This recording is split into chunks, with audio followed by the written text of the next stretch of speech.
싶은 말씀. 요한복음 6장 16절부터 29절입니다. 27절 한 절 읽겠습니다. 썩을 양식을 위하여 일하지 말고 영생하도록 있는 양식을 위하여 하라. 이 양식은 인자가 너희에게 주리니 인자는 아버지 하나님께서 인치신 자니라. 요한복음 6장 시작 부분은 예수님의 표적들로 인하여 예수님을 따르는 큰 무리가 생겼습니다. 그리고 예수님은 그들에게 기적을 통해 음식을 베풀어 주셨습니다. 그리고 제자들은 이것을 가장 가까이에서 지켜본 자들로서 예수님은 풍성하게 공급하시는 분이라는 것을 몸소 경험하게 되었습니다. 그리고 이어서 예수님은 군중들과 제자들을 분리하십니다. 예수님은 제자들을 먼저 배를 통해 가버나움으로 가게 하셨습니다. 그리고 예수님 또한 군중들을 떠나 밤중에 무리를 걸어 그들 배 위에, 제자들 배 위에 함께 오르게 됩니다. 그리고 많은 사람들이 예수님께서 제자들이 출발할 때는 함께 하지 않았는데 도착할 때 함께 있는 것을 보고 의아하게 여기게 됩니다.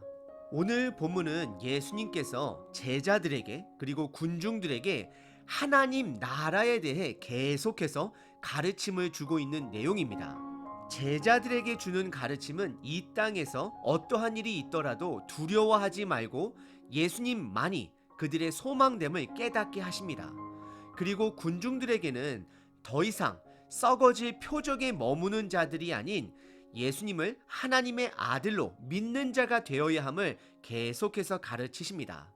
오늘 본문을 통해 예수님만이 나의 온전한 소망 되심을 깨닫고 이제는 썩어질 표적이 아니라 예수님과 동행하는데 더욱더 힘쓰시는 저와 여러분 되시길 바랍니다.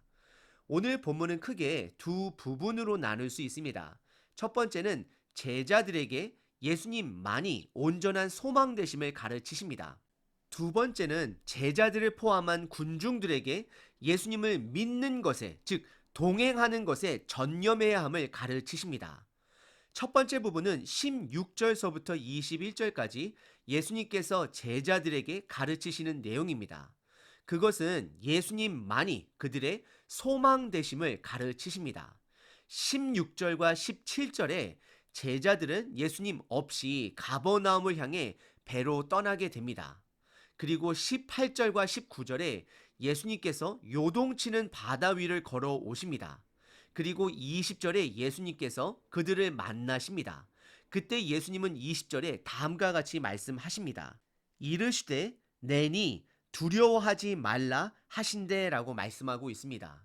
그리고 21절에 제자들은 예수님인 것을 확인하고 기뻐하며 예수님을 영접하고 배가 목적지에 도착하게 됨을 오늘 본문은 보여주고 있습니다. 오늘 본문의 첫 번째 부분은 두 가지 창문으로 해석해 볼 수 있습니다. 첫 번째는 모세의 창문으로 해석해 볼 수 있습니다. 구약의 모세는 예수님의 그림자입니다. 그래서 신명기에 보시면 모세는 다음과 같이 선포하고 있습니다. 신명기 18장 15절입니다. 내 하나님 여호와께서 너희 가운데 내 형제 중에서 너를 위하여 나 같은 선지자 하나를 일으키시리니 너희는 그의 말을 들을지니라. 이것은 예수님을 가리키는 것입니다. 모세는 이스라엘 백성들에게 광야에서 만나를 공급하였습니다. 하지만 예수님께서는 5천 명을 상징적으로 먹이시며 그들이 영적인 양식을 먹어야 함을 가르치고 계십니다. 그리고 모세는 추격해 오는 애굽의 군대를 피해 하나님의 도움으로 갈라진 바다를 지나갔다라면 예수님은 풍랑 물 위를 걸을 수 있는 분이심을 보여주고 있습니다. 그리고 예수님은 두려워하는 제자들을 찾아가 20절에 이는 나다라고 말씀을 하시며 그들에게 기쁨과 평안을 주셨습니다. 이것은 앞으로 제자들이 예수님의 고난 사건 가운데 겪게 될 그들의 풍랑을 미리 훈련시키고 있는 것입니다. 이들은 그런 고난 속에서도 무리를 걸으셨던 예수님을 기억해야 하고 예수님만이 그들의 소망됨을 기억해야 하는 것입니다. 그리고 두 번째 해석 창문은 하나님의 아들로서 해석할 수 있습니다.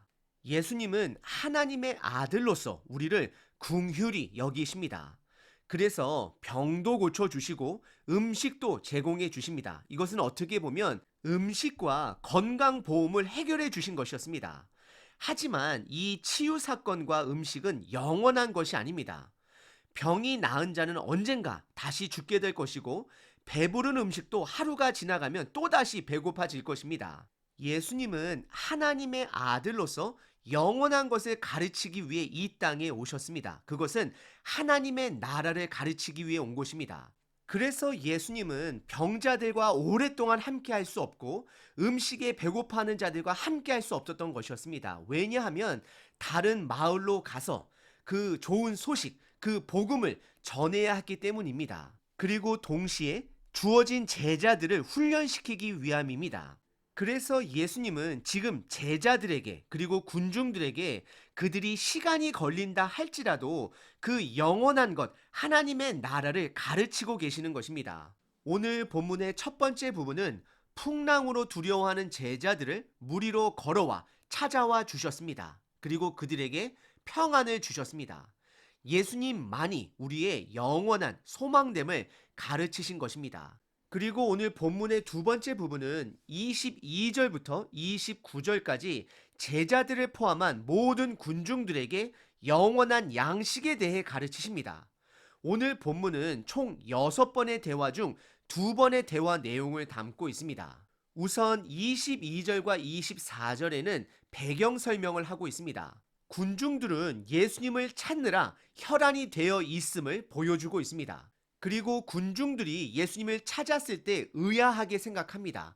왜냐하면 제자들이 예수님을 떠나 출발할 때는 예수님이 그들과 함께 하지 않았는데 가버나움에 도착해서는 예수님이 그들과 함께 한 배에 있는 것을 보고 의아했기 때문입니다. 그래서 군중들은 첫 번째 대화의 시작인 25절에 다음과 같이 예수님께 묻게 됩니다. 바다 건너편에서 만나 랍비여 언제 여기 오셨나이까 하니 라고 묻게 됩니다.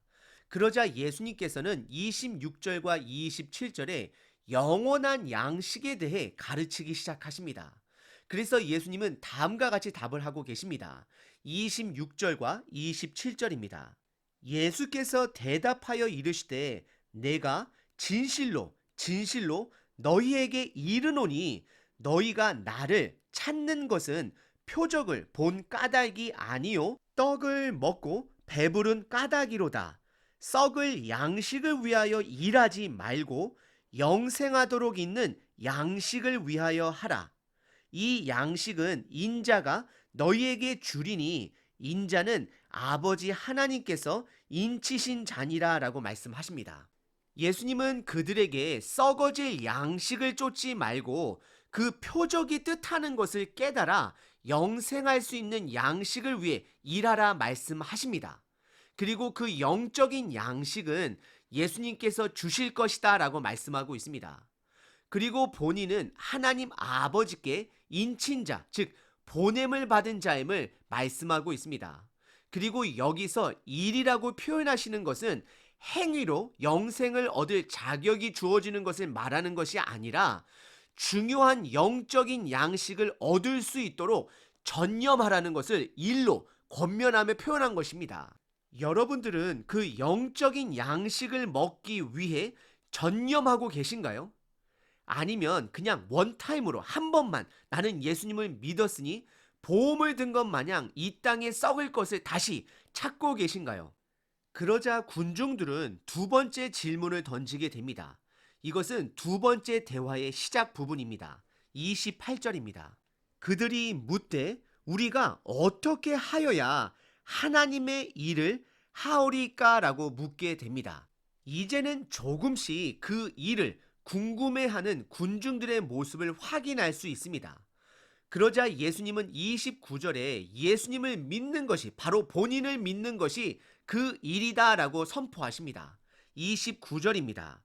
예수께서 대답하여 이르시되 하나님께서 보내신 일을, 즉 본인을 말하는 거죠. 예수님을 믿는 것이 하나님의 일이다 라고 말씀하고 계십니다.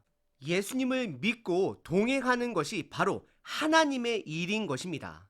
오늘 본문의 두 번째 부분은 예수님의 무료 음식과 무료 건강보험 때문에 예수님을 찾아온 군중들에게 예수님께서는 더 이상 그런 것을 찾지 말고 이제는 나를 믿으라 라고 선포하고 계시는 것입니다.